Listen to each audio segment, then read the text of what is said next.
Durin's Bane at Khazad-dûm. Deep beneath the Misty Mountains, in the abandoned dwarf realm of Moria, something ancient had waited in the dark for centuries. Durin's Bane was a Balrog, one of the Maiar spirits that had fallen into the service of Morgoth in the earliest ages of the world. It was a creature of fire and shadow, and by the Third Age, it had driven the dwarves from Moria entirely and claimed the deep places as its own.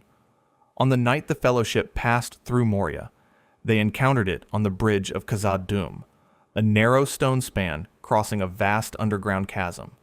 Gandalf, a wizard and the group's guide, turned and faced it alone while the others crossed. He struck the bridge with his staff.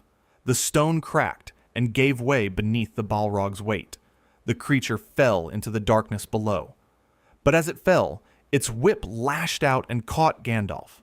He was pulled from the bridge and fell with it. What followed was recorded later in Gandalf's own account. The two plummeted through the depths of the mountain, through water, through ancient tunnels, down to the lowest foundations of Moria. There they fought in the deep water. Then the Balrog fled upward, climbing through the mountain. Gandalf pursued it. The chase continued for days, ascending through passages, and finally onto the peak of Ziraxigil, high above the clouds. There they fought for 3 days and 2 nights. On the third morning, Gandalf threw his enemy down. The Balrog broke the mountainside as it fell and was destroyed upon the rocks below. Durin's Bane, a creature that had survived since before the First Age, ended on the slopes of a mountain it had never needed to climb. Scouring of the Shire Steppes. Saruman had once been the head of the Astari Order, the most powerful wizard in Middle-earth. By the end of the War of the Ring, that was gone. Expelled from Orthanc by Treebeard and stripped of his standing, he had spent his final months seizing control of the Shire, a small and peaceful land in the northwest of Middle-earth, directing its occupation through intimidation and petty cruelty. When Frodo, Sam, Merry, and Pippin returned home, they found it ruined. Mills torn down, trees felled, hobbits bullied into submission. It did not last. The hobbits organized, fought back, and drove out Saruman's men. Within days, the occupation collapsed. Saruman himself was cornered at Bag End. Frodo ordered him to leave the Shire and not return. Saruman stood on the steps and turned to go. His companion, Grima Wormtongue, followed behind him. Grima had served Saruman for years, first as a spy inside Rohan's court, and later as his personal attendant. That service had cost him everything. Saruman had kept him close through fear, and what remained between them by the end was not loyalty, but captivity of a quieter kind. On those steps, something broke. Saruman made one remark too many. Grima pulled a knife and struck him 3 times before anyone could intervene. Saruman fell on the steps of Bag End. According to the account in the text, his body aged rapidly where it lay, and a gray mist rose from it and drifted westward. It was turned back and dispersed by wind from the west. Grima ran. He did not get far. 3 hobbit arrows stopped him before he reached the gate. Wormtongue's End at Bag End. Grima Wormtongue had spent years as a spy and manipulator, first inside the court of Rohan, where he worked to undermine King Theoden from within, and later as Saruman's servant in the Shire. By the time the occupation collapsed, he had nothing left. No position, no protection, no country that would take him back. When the hobbits drove Saruman's men out of the Shire, Grima remained at Saruman's side by default rather than by choice. There was nowhere else for him to go. He had burned every other road behind him years before. What had kept them together was not alliance. Saruman controlled Grima through fear and dependency, and that arrangement had grown steadily more brutal as Saruman's own power shrank. Those who witnessed them together in those final months noted the visible marks of that treatment. Grima was gaunt, cowed, and hollow-eyed by the end. On the steps of Bag End, as Saruman turned to leave after being expelled, he made a remark directed at Grima in front of the assembled hobbits. The exact words are recorded in the text. What followed was immediate. Grima drew a knife and killed Saruman where he stood before anyone present could intervene. He then ran. The account in Tolkien's text records that he sprinted for the gate of Bag End. He did not reach it. Merry, Pippin, and several hobbits drew their bows. 3 arrows struck him before he cleared the yard. Grima Wormtongue died at the gate of Bag End, seconds after Saruman, on the same steps where both of their roads had finally run out. Witch King on Pelennor Fields. The Witch King of Angmar was the Lord of the Nazgul, the 9 ring wraiths bound to Sauron's will. He had led armies, broken kingdoms, and destroyed the northern realm of Arnor centuries before the War of the Ring. No recorded weapon had ever brought him down. An old prophecy, passed through the line of Gondor's lore, held that no living man could kill him. For thousands of years, that had simply never been tested. At the Battle of Pelennor Fields, he arrived on a winged creature and struck King Theoden's horse from the air. The animal fell and crushed Theoden beneath it. The Witch King landed and stood over the dying king. Eowyn of Rohan, a shield maiden who had entered the battle in disguise, placed herself between the Witch King and Theoden.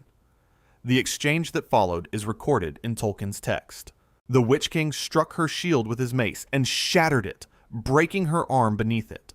At that moment, Meriadoc Brandybuck, a hobbit who had also entered the battle against orders, drove a blade into the back of the Witch King's leg from behind.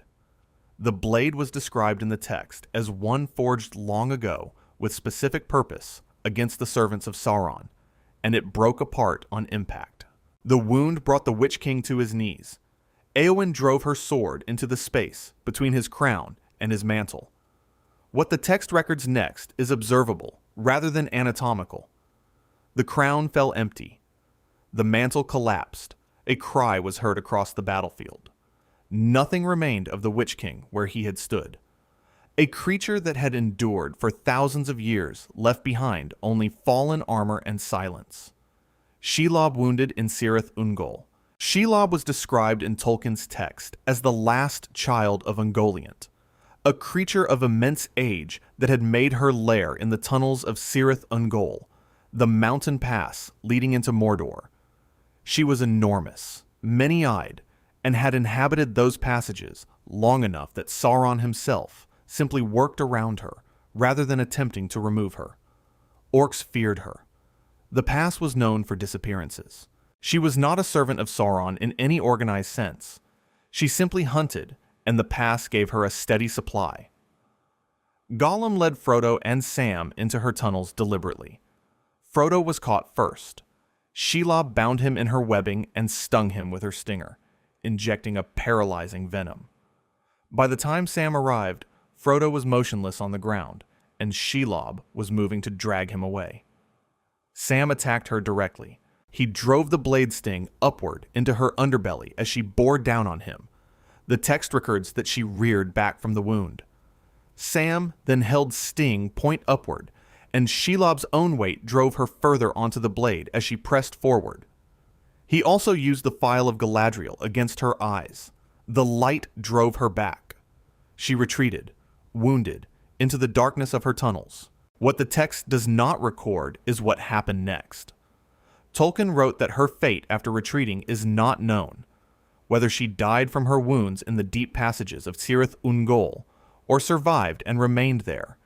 The account does not confirm. Sam did not follow her in. The tunnel returned to silence. Shelob disappears from the record at the point she withdrew into the dark. What became of her after that was not disclosed. Smaug's fall over Esgaroth. Smaug was the last great dragon of Middle-earth. He had driven the dwarves from the Lonely Mountain roughly 170 years before the events of the War of the Ring, claimed their hoard, and settled into the mountain unopposed. No army had moved against him in all that time. He had no reason to expect anything to change. When Bilbo and the company of dwarves disturbed his hoard, Smaug woke and found a single cup missing. That was enough. He left the mountain and flew toward Lake Town, the settlement of men built on the water nearby, which he held responsible for sheltering the intruders. His attack on Lake Town was systematic. He circled and struck in repeated passes, setting the wooden structures alight. The town's archers fired at him without effect. His underbelly was armored with a layer of encrusted gems from decades of lying on the hoard, and conventional arrows turned aside. Bard was a bowman of Lake Town who held a single black arrow, an heirloom of his family. An old thrush, understood in the text to be carrying information from Bilbo's earlier conversation with Smaug, arrived and relayed that there was one bare patch on Smaug's underbelly, on the left side of his chest where a scale was missing. Bard used his bow with his last arrow. He fired at the exposed patch as Smaug made a final pass overhead. The arrow struck. Smaug's flame died in his throat. He lost control and fell from the sky, crashing down into the lake beside the ruined town. The text records that his body sank and came to rest in the water. He did not surface. The last great dragon of Middle-earth went down with the cold water closing over him. Golems fall into doom. Gollum had possessed the One Ring for roughly 500 years before losing it to Bilbo Baggins in the Misty Mountains. The ring had stretched his life far beyond its natural span and hollowed out nearly everything else. By the time the War of the Ring reached its final days, he had tracked the ring across Middle-earth and followed Frodo and Sam all the way to the fires of Mount Doom in the heart of Mordor. The three of them reached the Chambers of Fire together. Frodo had carried the ring to the edge of the Crack of Doom, the one place in Middle-earth where it could be destroyed. What happened next is recorded from Sam's position in the chamber. Frodo did not destroy it. Standing at the edge, he claimed the ring for himself and put it on. Gollum, who had been following them through the final approach, attacked immediately. He seized Frodo and bit through his finger, taking the ring. The text records the struggle from Sam's observable vantage. Gollum, with the ring now in his possession, moved too close to the edge. He fell into the Crack of Doom. The text records what Sam witnessed from where he stood. Gollum was visible for a moment, clutching the ring, before the fire took him. The account describes him as gone in an instant once he struck the surface below. The ring was destroyed in the same moment. Its unmaking sent a shockwave outward that brought the chamber walls down around Frodo and Sam. Gollum had spent 500 years consumed by a single object. He died with it in his hands, at the only place in the world where holding it guaranteed he would not keep it. Sauron's end at Mordor. Sauron was a Maiar spirit who had served Morgoth in the earliest ages of the world before establishing his own dominion across Middle-earth. During the Second Age, he had forged the One Ring in the fires of Mount Doom and bound the greater part of his own power into it. The strategy gave him enormous reach and control, but it created a single, permanent vulnerability. The ring and Sauron were connected in a way that could not be separated. Whatever happened to one would determine the fate of the other. By the time the War of the Ring reached its final days, Sauron's fortress of Barad-dûr had stood for thousands of years. His armies had surrounded Minas Tirith, overrun Osgiliath, and driven deep into the lands of the west. At the Black Gate, the remaining armies of Gondor and Rohan stood as a diversion, holding Sauron's attention, while Frodo carried the ring toward Mount Doom. What those armies witnessed is recorded in Tolkien's account. They were vastly outnumbered. The battle was going against them. Then, everything stopped. The moment the ring was destroyed in the Crack of Doom, the effect was immediate and visible from the field. Sauron's forces lost all direction at once. Across the battlefield, the armies of Mordor halted, scattered, and fell into confusion without any order being given. Barad-dûr collapsed. The text records that the tower fell, and with it every structure Sauron's power had held in place. A dark shape was seen rising from the wreckage, vast and threatening. Then the wind took it apart. It dispersed and was gone. Tolkien confirmed in his letters that Sauron lost the ability to take any form ever again. What rose from Barad-dûr was the last of him.